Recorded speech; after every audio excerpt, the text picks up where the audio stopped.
Dressing রুমে মেজাজ হারান ধোনি, তার উপর রেগেছিলেন। মহেন্দ্র সিং ধোনিকে ঠান্ডা মাথায় দেখে অভ্যস্ত সবাই। 22 গজে যে কোনো পরিস্থিতিতে কুল থাকতে পছন্দ করেন, তবে ধোনির রাগও দেখেছেন কেউ কেউ। তিনি রেগে গেলে কি ভয়ঙ্কর রূপ ধারণ করতে পারেন সেটা তার দীর্ঘদিনের সতীর্থ সুরেশ রায়না একটি সাক্ষাৎকারে জানিয়েছেন। 2008 সাল থেকে আইপিএলে ধোনির সঙ্গে চেন্নাইয়ে খেলেছেন সুরেশ রায়না।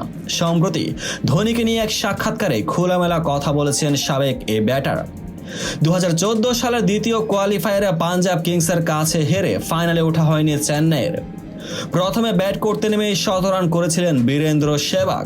227 রান তাড়া করতে নেমে চেন্নাই শুরুটা দারুণ করলেও শেষ পর্যন্ত জিততে পারেনি। দলের হার মেনে নিতে পারেননি সেদিন ধোনি। ড্রেসিং রুমে ফিরে মেজাজ হারান। এক সাক্ষাৎকারে রায়না বলেন, ধোনিকে আমি কোনোদিন অত রাগতে দেখিনি। ও ফুঁসছিল, নিজের হেলমেট আর প্যাড রাগে ছুঁড়ে ফেলেছিল। সেদিন সবার সঙ্গে একটু বেশিক্ষণ কথা বলেছিল ধোনি। ও বলছিল, এই ম্যাচটা আমরা জিততে পারতাম, আমাদের হারা উচিত হয়নি। সেই ম্যাচটা জিতলে হয়তো সেবারও আইপিএল জিততাম আমরা। সেটাই ধোনির মাথায় ছিল, তাই ওই হার ও নিতে পারেনি।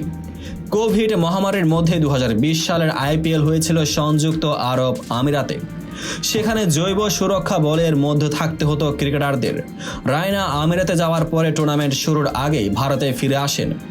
প্রথমে জল্পনা ছড়িয়েছিল যে হোটেলের রুম পছন্দ হয়নি রায়নার, তাই ফিরে আসেন তিনি। ধোনির সঙ্গে নাকি বিবাদও হয় তার, যদিও পরে শোনা যায় রায়নার পরিবারের কয়েকজনকে হত্যা করেছিল দুষ্কৃতিকারীরা, তাই তড়ি ঘড়ি করে ফিরে এসেছিলেন রায়না। সে প্রসঙ্গে মুখ খুলেছেন রায়না। তিনি বলেন, আমার কাকার পরিবারের 3 জনকে হত্যা করা হয়েছিল।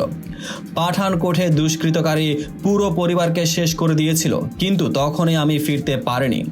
কোভিডের কারণে অনেক নিয়ম ছিল, 15 দিন জৈব দুর্গের মধ্যে থাকতে হতো, তাই সুযোগ পেয়েই দেশে ফিরে এসেছিলাম। সেই সময় আমি পরিবারের পাশে থাকতে চেয়েছিলাম, ধোনিকে সবটা বলেছিলাম, ও আমার সিদ্ধান্তকে সমর্থন করেছিল। উল্লেখ্য, 2008 থেকে 2021 সাল পর্যন্ত চেন্নাইয়ের হয়ে খেলেছেন রায়না। মাঝে 2 বছর চেন্নাই নির্বাসিত থাকায় তৎকালীন গুজরাট লায়ন্সে খেলেছিলেন তিনি। আইপিএলে 205টি ম্যাচ খেলেছেন রায়না, করেছেন 5528 রান। চেন্নাইয়ের হয়ে 4টি আইপিএল জিতেছেন এই বাঁহাতি ব্যাটার। তো বন্ধুরা, ভিডিওটি যারা সম্পূর্ণ দেখেছেন সবাইকে অসংখ্য ধন্যবাদ। ভিডিও শেষে কমেন্ট সেকশনে আপনার মতামত জানাতে ভুলবেন না, আর চ্যানেলটিকে সাবস্ক্রাইব এবং পেজটিকে ফলো করে পাশেই থাকবেন, যাতে পরবর্তী ভিডিওর সকল নোটিফিকেশন সরাসরি পেয়ে যান। দেখা হবে পরবর্তী ভিডিওতে।